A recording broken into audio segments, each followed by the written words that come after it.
Hello viewers, এখন আমরা দেখব অ্যাডোবি ইলাস্ট্রেটরের মাধ্যমে কিভাবে একটি ফ্লাওয়ার ম্যাট তৈরি করা হয়। তো আমরা কাজটি শুরু করি। ফ্লাওয়ার ম্যাট তৈরির আগে আমাদের একটি প্যাটার্ন তৈরি করে নিতে হবে। তো প্যাটার্ন তৈরির জন্য আমি এখান থেকে ইলিপস টুলটা নেব। ইলিপস টুলটি নিয়ে আমি একটি ডার্ক করে একটি অবজেক্ট তৈরি করি, দেন সিলেকশন টুল দ্বারা সিলেক্ট করব। এখন এখান থেকে আমি কনভার্ট টুলটা ব্যবহার করব, কনভার্ট অ্যাঙ্কর পয়েন্ট। জাস্ট আমি পয়েন্টটাকে কনভার্ট করে দেব। আচ্ছা, এটাকে কনভার্ট করে দেওয়ার পর আমি সিলেকশন টুল দ্বারা এটাকে সিলেক্ট করে রোটেট টুলের মাধ্যমে এখানে অল্টার প্রেস করব, দেন ক্লিক করার পর দেখুন আমি যদি এখানে এটাকে এটা হচ্ছে আমার পুরোটা রাউন্ড হচ্ছে কত 360 ডিগ্রি। তো 360 ডিগ্রি থেকে আমি যতগুলো রাউন্ড ঘোরাতে চাই ঠিক ততগুলো এখানে কমান্ড দেবো। আমি 6টা রাউন্ড নিলাম। আচ্ছা, কপি, দেন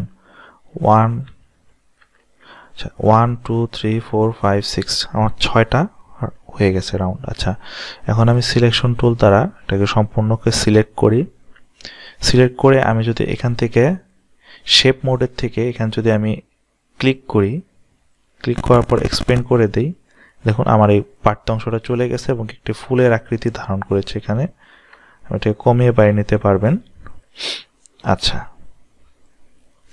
তো এই বক্সটা যদি কারো না থাকে তাহলে আমরা উইন্ডো মেনু থেকে পাথফাইন্ডারে ক্লিক করলে আমাদের এই অপশনটা চলে আসবে।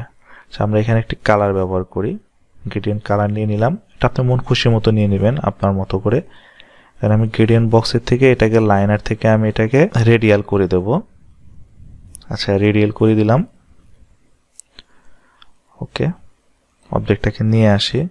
এখান থেকে আমি স্টকটাকে নান করে দিই যেন আমার সাইটের বাড়তি ইফেক্টটা না থাকে। এখন আমি ফ্লাওয়ারটাকে একটা কপি করি, কপি করে ছোট করে দেই। আচ্ছা, এখানে রাখলাম,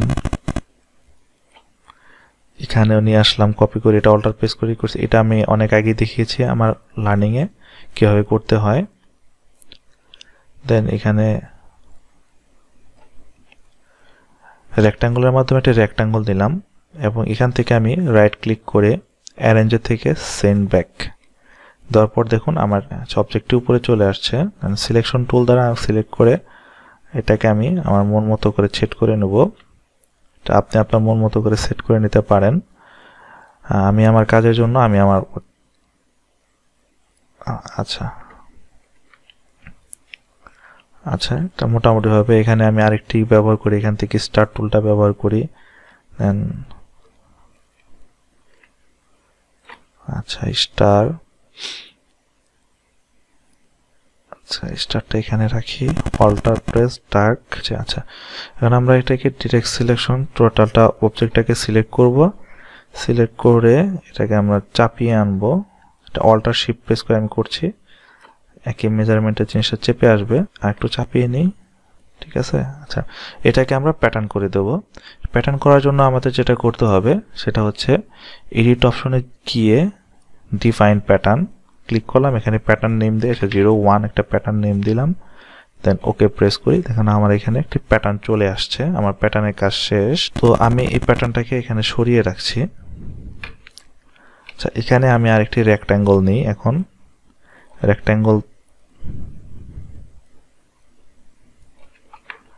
আচ্ছা আমি একটা রেক্ট্যাঙ্গল নিলাম রেক্ট্যাঙ্গল টুলের মাধ্যমে, কমিয়ে বাড়িয়ে নিতে পারেন আপনার মন খুশি মতো। আচ্ছা, ধরি এটা আমাদের রেক্ট্যাঙ্গল দিয়ে অবজেক্টটি নেওয়ার পর আমরা এখানে অবজেক্টটিকে সিলেক্ট করে আমাদের যে তৈরিকৃত প্যাটার্ন, সেই প্যাটার্ন আমরা ক্লিক করলে দেখুন আমাদের সেই প্যাটার্নগুলো চলে আসছে।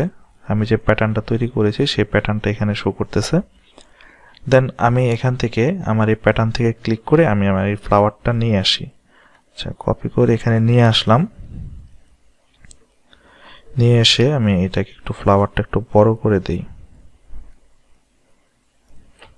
আচ্ছা, বড় করে আমি এখানে এটার মাঝ বরাবর নিয়ে আসি।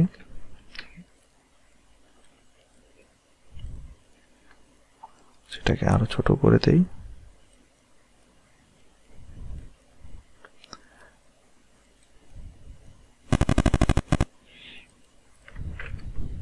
আচ্ছা, ফ্লাওয়ারটা আমি এখানে নিয়ে আসলাম এবং কি এখানে আমি একটা কি এক্সট্রা ভাবে একটা শেপের জন্য জাস্ট আমি এখানে ক্লিক করে আমি অবজেক্ট থেকে পাথ থেকে আমরা অফসেট পাথে ক্লিক করব। অফসেট পাথে ক্লিক করার পর আমাদের এখানে দেখেন অনেক একটি বক্স চলে আসে। এখানে আমাদের কিছু যেটা করব সেটা হচ্ছে যে আমাদের এখানে যত মেজারমেন্টই আসুক না কেন, অফসেট যতটাই আসুক না কেন, এখানে যা আসবে তার থেকে 1 বাড়িয়ে দেবো। এখানে 2 আসলে আমি 3 করে দিলাম, 4 আসলে 5 করে দেবেন। জাস্ট করে দিয়ে ওকে ক্লিক করেন, অফসাইড পাথ হয়ে গেছে। তো এই দেখেন এখানে 2টা অবজেক্ট তৈরি হয়ে গেছে। তো আমি এখানে পুরোটাকে আমি কি করব, আমি হোয়াইট করে দিই। ওকে, দেন সিলেক্ট করলাম। সিলেক্ট করার পর আমি এখান থেকে হোয়াইট কালার সিলেক্ট করে দিই। দেখেন এটাকে হোয়াইট হয়ে গেল। আমি চাইলে এটাকে কমিয়ে আনতে পারি, গ্যাপটা আমি একটু কমিয়ে দিই, বা চাইলে আপনি এখানে অন্য একটি কালারও ব্যবহার করতে পারেন। তো আমি এখান থেকে দেখি হালকা একটি কালার ব্যবহার করি এখানে। আচ্ছা, এই কালারটাই থাক।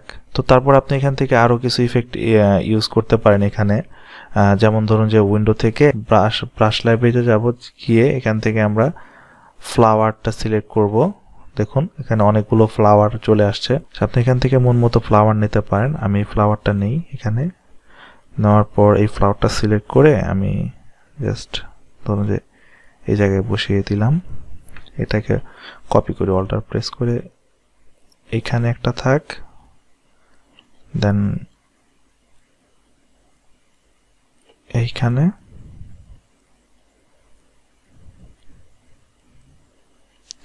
এইখানে, আবার এখানে অল্টার প্রেস করে, তো এইভাবে নিয়ে আসলাম, একটা ডিজাইন হয়ে গেল। এখন দেখুন আমাদের একটি কি ফ্লাওয়ার দিয়ে একটি ম্যাট পেপার তৈরি হয়ে গেছে। সবাই ভালো থাকবেন।